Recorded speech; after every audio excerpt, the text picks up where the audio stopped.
Let's start this video by asking the question, are the rights of minority groups valuable? This sounds like a very strange question because, well, for one, we don't even really often actually know what a minority group is. So let's start there. What is a minority group? Well, mostly when you think of this, you think of the word minority and you think of it as being a number. Think of it as being a group of people who are smaller than the other group of people. But that is actually not truly how it really works in the real world. How it really works is that minority groups and minority rights have to do with disempowered groups. You maybe heard the word empowerment before.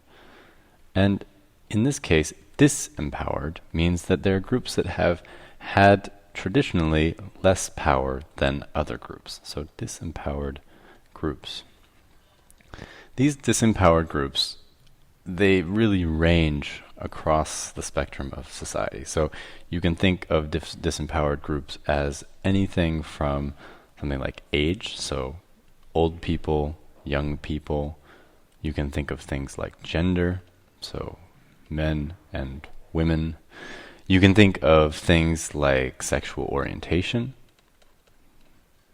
Let's see here, sexual orientation. You can think of things like ethnic background. So what group you come from. Maybe think about religion. You're starting to maybe recognize some names that we've talked about or some words or ideas that we've talked about in previous courses or in previous lessons in this course. Also have things like cultural, and this is a very important one, cultural, not culture, have issues of wealth, so different groups who are less or more, usually in most cases, less wealthy. You have a rhyming word that has very different connotations. Health, so whether you're a healthy person or not, or maybe whether you have a certain kind of different ability or a different ability set than the sort of standard population. So all of these groups, and really many more groups, are what we call minority groups, and they are what we're talking about when we talk about minority rights. Now, a really good example of minority rights is actually women's rights. Women's rights are kind of fascinating because they're old, but at the same time still kind of new. There have been women's rights movements and strong women leaders in societies going back throughout history, but the women's rights movement is still in some ways quite young. And I guess you could kind of divide the women's rights movements or different rights that involve women into dimensions, and that is maybe just the way that we can think about it right now. So if you remember our dimensions, what was our first dimension? Civil and political rights. Second dimension, those were being the economic, and I'm going to shorten it, economic, social, and cultural. And this word right here kind of gets at something we're going to talk about in our next lesson. And then our third dimension, those collective rights, which we're going to talk about less in the case of this lesson right here. So if you take a look at something like the first dimension as it relates to women, you have rights like voting, for example. So the right to vote. Or maybe you have something like the right to,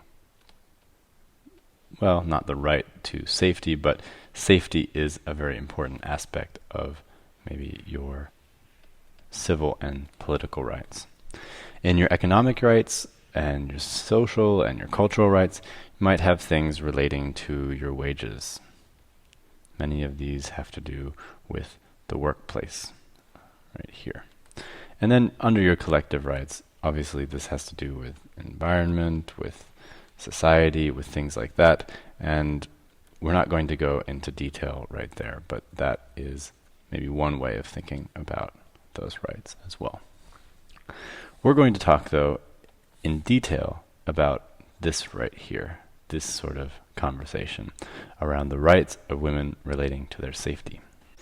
And to do that, we're going to talk about one of our heroes here at the AllVersity office, this awesome lady right here. Her name is Maria. She is from Brazil, and her whole name is Maria de Peña.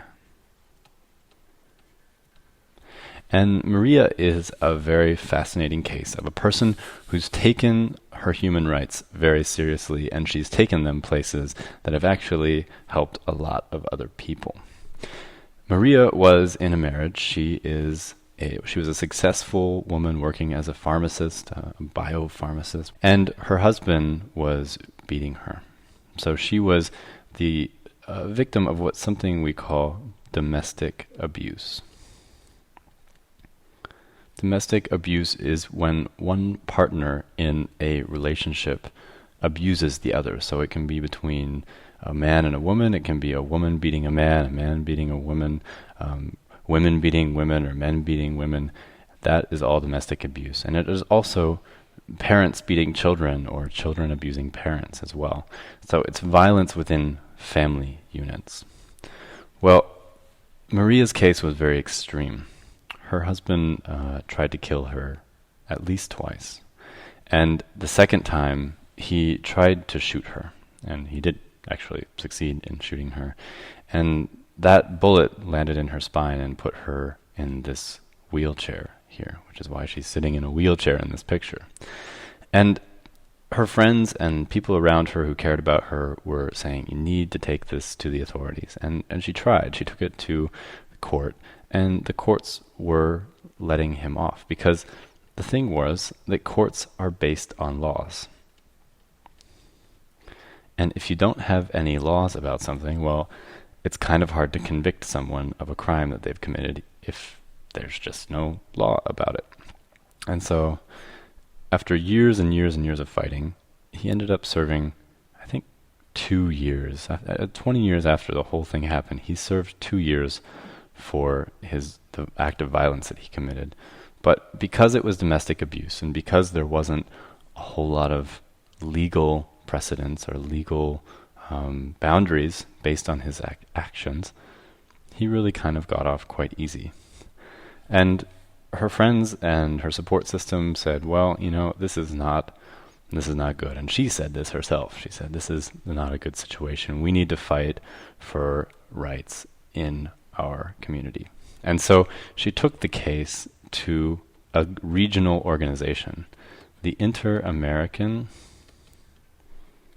Human Rights, and we're going to shorten it, Human Rights Commission. We'll be talking more about these in another lesson, organizations like this one. But together with this organization, she then took the case to the country's sort of highest courts and to international media and lots of different places, and pushed for laws. She pushed for laws that would allow for restraining orders, so when a husband beats a wife, that she can file a restraining order, or when a domestic partner, we shouldn't say wife and husband, we can say domestic partners, they can get restraining orders.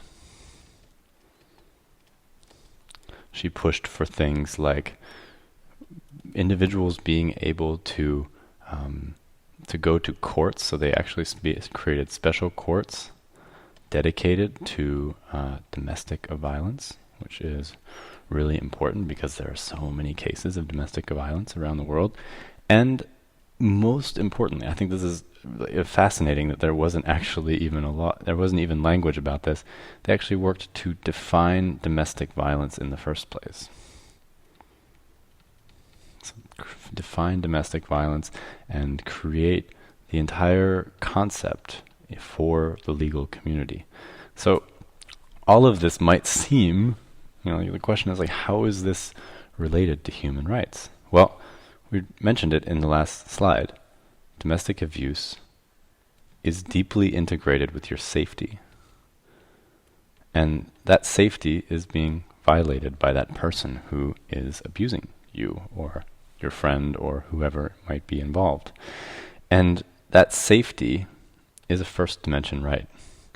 That's something that the state is required to offer you. And so that's why someone like Maria can go to her country and say, you need to create a system of courts. You need to create the ability to tell someone to stop bugging me with something like a restraining order. There's an R missing there. My spelling. Anyway, and we also have even the very definition, even being able to know exactly what violence is or not, is important, all relating back to our first dimension rights.